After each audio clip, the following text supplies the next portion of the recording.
Buenos días.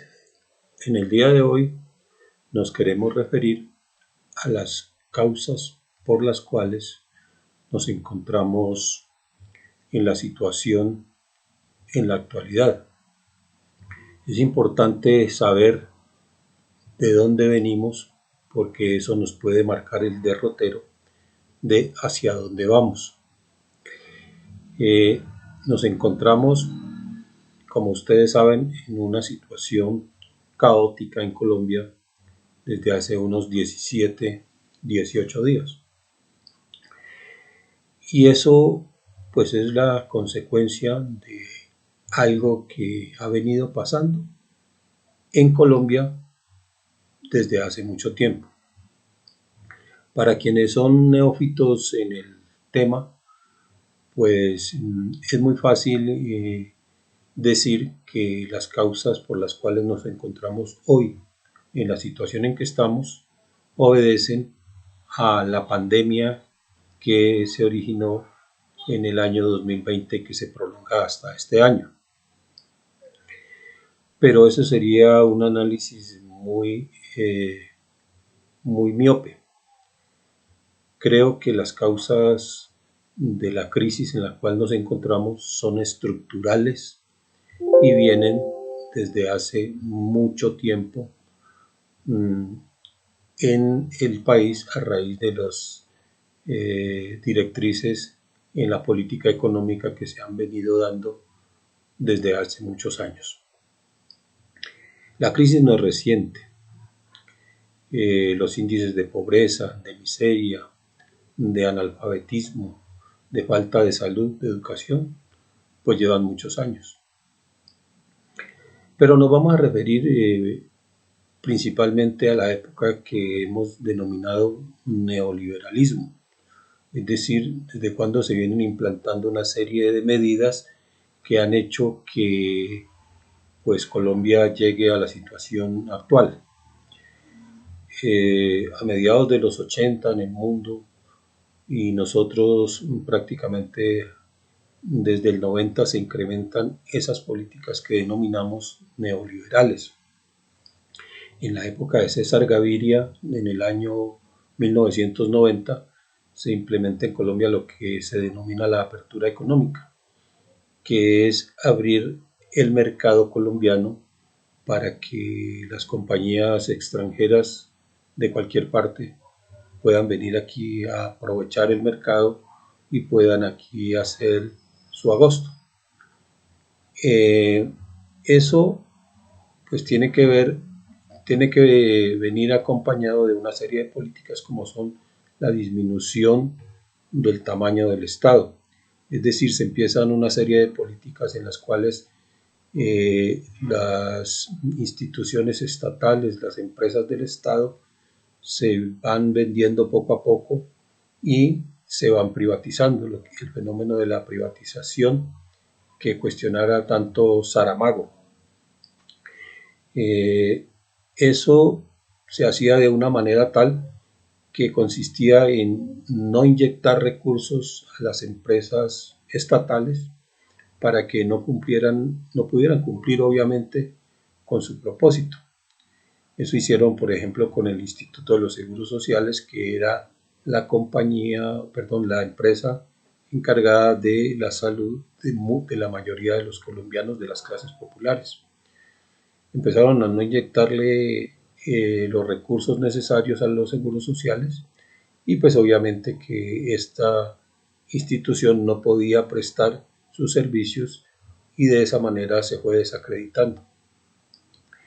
Y pues por tanto llegaron a la conclusión de que había que acabar con este Instituto de los Seguros Sociales y privatizar la salud. Luego se vendría pues la famosa Ley 100, cuyo oponente en el Senado fue en ese momento senador Álvaro Uribe Vélez, y que ya sabemos pues todas las muertes, todas las tragedias que ha ocasionado en el pueblo colombiano la Ley 100. Lo mismo hicieron con Telecom y con la mayoría de las empresas estatales.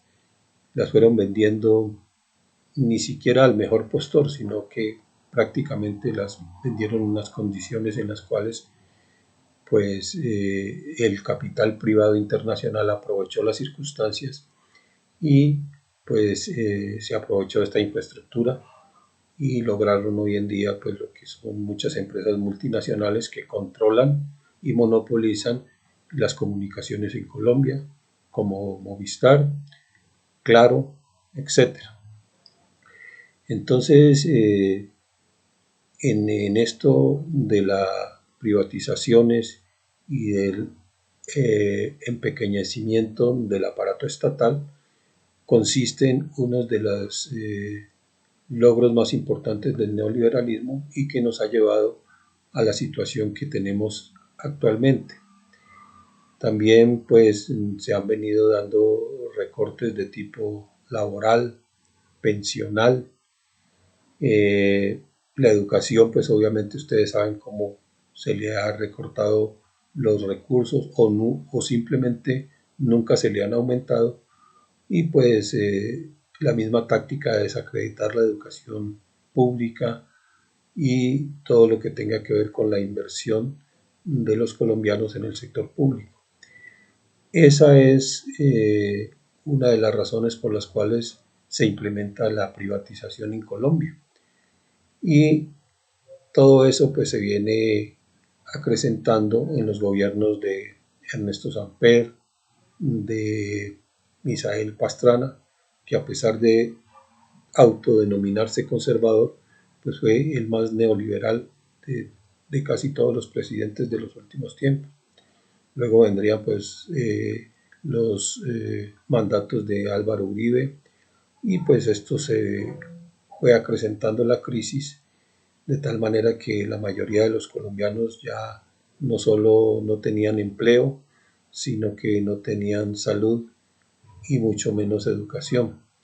Entonces, este tipo de antecedentes pues se llegaron a un máximo, a una máxima crisis en la época de la pandemia. O sea, la pandemia lo único que hizo fue acrecentar una crisis que ya venía dándose desde hace mucho tiempo y que por tanto, pues no podemos achacarle únicamente a este periodo los problemas económicos, los problemas sociales y políticos que tenemos en Colombia. La pandemia simplemente fue el detonador o la gota de agua que se derramó en una crisis que se venía a venir desde hace mucho tiempo. Es muy importante saber esto. ¿Por qué? Porque lo que se requiere aquí no es un cambio de gobierno. Lo que se requiere aquí no es que Duque deponga su gobierno y llegue otra persona por el mismo corte. Obviamente que seguiríamos en lo mismo y por tanto lo que se requiere es derribar ese régimen que ha venido mal gobernando a Colombia desde hace mucho tiempo y que ha ocasionado pues la actual crisis que tenemos y que no sabemos ni cómo va a terminar ni cuánto va a durar. Eso es lo que les quería hablar por el día de hoy. Que tengan buen día. Muchas gracias.